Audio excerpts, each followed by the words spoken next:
अमित ठाकरे नवी मुंबईत दाखल, शिवस्मारकाला अभिवादन करून नेरूळ पोलीस स्थानकात नोटीस स्वीकारणार। हजारोंच्या संख्येने मनसे कार्यकर्ते पदाधिकारी राहणार हजर।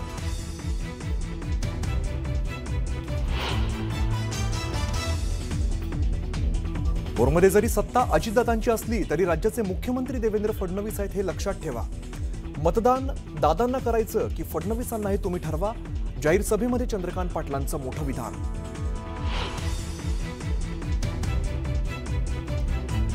उदय सामंत भाजपात जाण्याच्या सुरू असलेल्या चर्चा खोट्या, योगेश कदमांचा दावा। तर पश्चाताप होणार नाही हा शब्द देतो उदय सामंतांचं स्पष्टीकरण।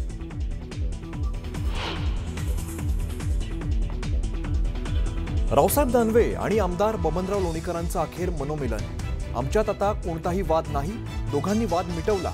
परतूरमधील कार्यक्रमात रावसाहेब दानवेंचं मोठं विधान।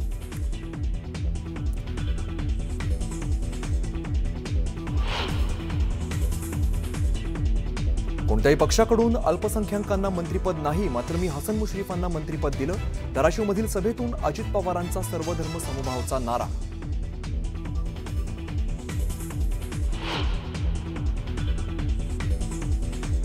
खासदार निलेश लंकेंनी घेतली राजन पाटलांची भेट। अनगरमधील निवासस्थानी जाऊन दिल्या शुभेच्छा। अनगर नगरपंचायत बिनविरोध झाल्याबद्दल केलं अभिनंदन।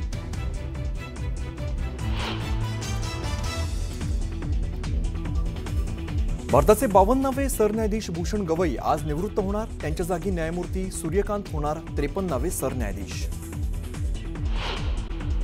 मंत्रिमंडळामध्ये सगळ्या धर्माच्या लोकांचा सहभाग आहे। कोणत्याही पक्षाकडून अल्पसंख्याकांना मंत्रिपद दिलं गेलेलं नाही, पण आपण मुश्रीफांना मंत्रिपद दिलं असं मोठं विधान केलं अजित पवारांनी।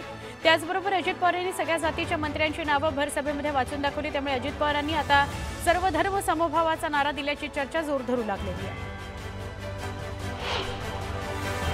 जालन्यामध्ये एकाच पक्षात असलेल्या मात्र एकमेकांचे कट्टर विरोधक असलेल्या दोन मोठ्या नेत्यांमध्ये अखेर दिलजमाई झालेली आहे। भाजप आमदार बबनराव लोणीकर आणि रावसाहेब दानवे यांचं मनोमिलन झालेलं आहे। परतूर इथं आयोजित कार्यक्रमात दानवेंनी हजेरी लावली।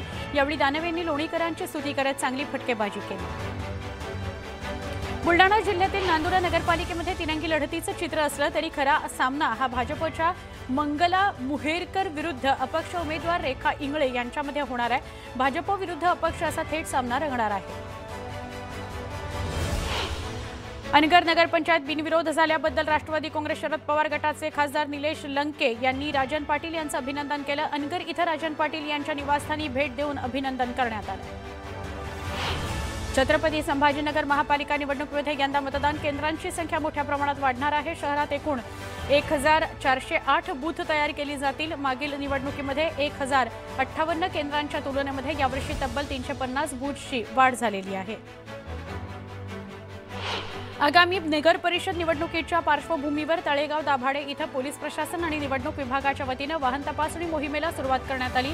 पोलिसांनी शहरातील प्रमुख चौक, महामार्ग, प्रवेशद्वार आणि संवेदनशील भागांमध्ये नाकाबंदी करून वाहनांची तपशीलवार तपासणी सुरू केलेली आहे।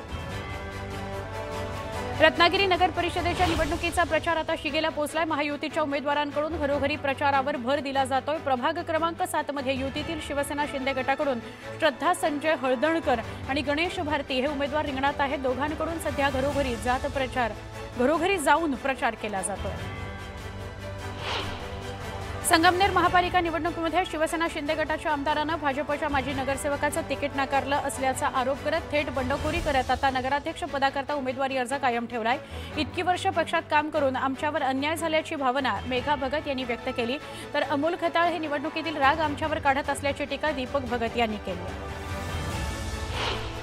घुग्गुस नगर परिषद ही चंद्रपूर जिल्ह्यामध्ये नव्यानेच तयार झालेली नगर परिषद आहे। त्यामुळे ग्रामपंचायतीकडून नगर परिषदेकडे वाटचाल करणाऱ्या या शहराचा पहिला नगराध्यक्ष कोण होणार आणि कुणाची सत्ता येणार याबाबत सगळ्यांमध्ये उत्सुकता आहे। या नगर परिषदेसाठी 22 नगरसेवक निवडून द्यायचे असून नगराध्यक्षपद हे अनुसूचित जातीच्या महिलेकरता आरक्षित आहे। महाराष्ट्राच्या सत्तेत 3 पक्ष एकत्र आले असले तरी स्थानिक स्वराज्य संस्थांच्या निवडणुकीमध्ये तळागाळात वेगळी परिस्थिती बघायला मिळते आहे। छत्रपती संभाजीनगर जिल्ह्यामध्ये शिंदे सेनेचे सर्वाधिक आमदार आहेत, त्यामुळे आमचाच उमेदवार असायला हवा असा त्यांचा आग्रह आहे। जिल्ह्यात 7 ठिकाणी निवडणूक होत असून सर्वाधिक ठिकाणी भाजप आणि शिंदेची शिवसेना आमने सामने आले आहेत। शिरूर नगर परिषदेमध्ये विद्यमान आमदार आणि माजी आमदारांची प्रतिष्ठा पणाला लागली असून या ठिकाणी दोन्ही राष्ट्रवादी काँग्रेस, शिवसेना आणि भाजप एकमेकांविरोधात उभे ठाकलेले आहेत। मात्र जनता आम्हालाच विकासाच्या जोरावर संधी देईल असा विश्वास माजी आमदार अशोक पवार आणि महाविकास आघाडीच्या राष्ट्रवादी शरद पवार पक्षाच्या नगराध्यक्ष पदाच्या उमेदवार अलका खांडरे यांनी व्यक्त केला। सांगलीच्या तासगाव नगर परिषदेमध्ये माजी खासदार संजय काका पाटील यांनी वंचित बहुजन आघाडीसोबत युती केली आहे। स्वाभिमानी विकास आघाडीच्या माध्यमातून ही निवडणूक लढवली जाते। लातूर जिल्ह्यातील औसा इथं राष्ट्रवादी काँग्रेस उमेदवारांच्या प्रचारार्थ उपमुख्यमंत्री अजित पवार यांची सभा उधळून लावण्याचा इशारा अखिल भारतीय छावा संघटनेचे प्रदेशाध्यक्ष विजयकुमार घाटगे पाटील यांनी दिला होता। मात्र तत्पूर्वीच लातूर पोलिसांनी घाटगे पाटील यांना ताब्यात घेतल्यानं अजित पवारांची सभा विना अडथळा पार पडली। पुण्याच्या शिरूर नगर परिषदेमध्ये महायुतीत बिघाडी झाली आहे। दरम्यान आम्ही महायुती करता प्रयत्न केला पण सहयोगी पक्षांनी प्रतिसाद दिला नाही अशी खंत राष्ट्रवादी काँग्रेसचे आमदार माऊली कटके यांनी व्यक्त केली। मुंबई महानगरपालिकेने जाहीर केलेल्या प्रभाग आरक्षणावर 129 हरकती सूचना दाखल करण्यात आलेल्या आहेत। यावर आता पालिका सुनावणी घेणार आहे। 28 नोव्हेंबर रोजी अंतिम आरक्षण विहित नमुन्यामध्ये सादर करण्यात येणार आहे। नगरपंचायत, नगर परिषद आणि जिल्हा परिषद महापालिका निवडणुकीमध्ये भक्कमपणे लढण्याकरता शिवसेनेनं शिंदेंच्या शिवसेनेनं पक्षातील ज्येष्ठ नेते, खासदार आणि आमदारांची जिल्हा संपर्क प्रमुखपदी नियुक्ती केलेली आहे। निवडणूक कार्यक्रम पूर्ण होईपर्यंत संपर्क प्रमुखांनी त्यांच्या जिल्ह्यातच थांबावं असे निर्देशही पक्षाचे मुख्य नेते व उपमुख्यमंत्री एकनाथ शिंदे यांनी दिले आहेत। मुंबई महापालिका निवडणुकीमध्ये मनसेला सोबत घेण्यावरून महाविकास आघाडीमध्ये पुन्हा एकदा मतभेदांचं वादळ उठलं। मवियातील काँग्रेस, उद्धव सेना आणि राष्ट्रवादी काँग्रेस शरदचंद्र पवार पक्षाच्या वेगवेगळ्या भूमिका समोर आल्या। दुसरीकडे ज्येष्ठ नेते शरद पवार यांच्या उपस्थितीमध्ये झालेल्या बैठकीत मुंबईच्या पदाधिकाऱ्यांनीही मनसेला सोबत घेण्याची तयारी दर्शवलेली आहे। राज्यातील 29 महापालिकांच्या निवडणुकीच्या तयारीचा भाग म्हणून मतदार याद्यांचे प्रभागनिहाय विभाजन संबंधित महापालिका आयुक्तांच्या स्तरावर पूर्ण केले गेले आहे। या प्रारूप यादीतील चुका, हरकती किंवा सूचनांकरता नागरिकांनी 27 नोव्हेंबरपर्यंत महापालिकेकडे अर्ज दाखल करावा असं आवाहन राज्य निवडणूक आयोगानं केलं आहे। गोंदिया प्रशासकीय इमारत परिसरामध्ये विशेषतः वाहनं उभं करण्याच्या जागेमध्ये कचऱ्याचं साम्राज्य पसरलं आहे, पण अधिकारी आणि कर्मचारी याकडे दुर्लक्ष करतात असा आरोप नागरिकांकडून केला जातोय। बीडच्या वडवणी तालुक्यातील लवूळ या गावामध्ये ऊस उत्पादक शेतकऱ्यांनी रस्त्यावर टायर टाकून ते पेटवून दिले। जिल्ह्यातील कारखानदारांचा निषेध केला। ऊसाला 3500 रुपयांपेक्षा अधिक भाव जाहीर करण्याची मागणी ऊस उत्पादक शेतकऱ्यांनी केली आहे। यावेळी शेतकऱ्यांकडून कारखानदारांच्या विरोधात जोरदार घोषणाबाजीही सुरू होती। पुणे नाशिक राष्ट्रीय महामार्गावर भीषण वाहतूक कोंडी झाल्याचं बघायला मिळालं। बोटा ते घारगाव दरम्यान सकाळपासूनच वाहतूक ठप्प आहे। सिमेंट कॉन्क्रिटीकरणाचं काम सुरू असल्यानं केवळ एकाच लेनवरून वाहतूक सुरू आहे।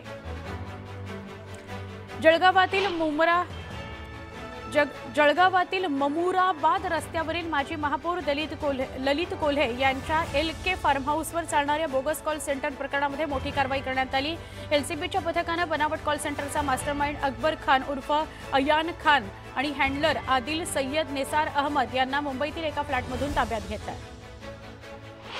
छत्रपती संभाजीनगर शहरातील छत्रपती शिवाजी महाराज पुराणवस्तू संग्रहालयाला वाळवी लागल्याची बातमी न्यूज 18 लोकमतनं दाखवली होती। त्यानंतर अनेक राजकीय संघटनांनी पुढे येत त्याची दुरुस्ती आणि देखभाल करण्याची मागणी केलेली आहे। या पार्श्वभूमीवर सामाजिक संघटना आणि तरुणींनी एकत्र येत या वस्तू संग्रहालयाच्या आवाराची साफसफाई केली।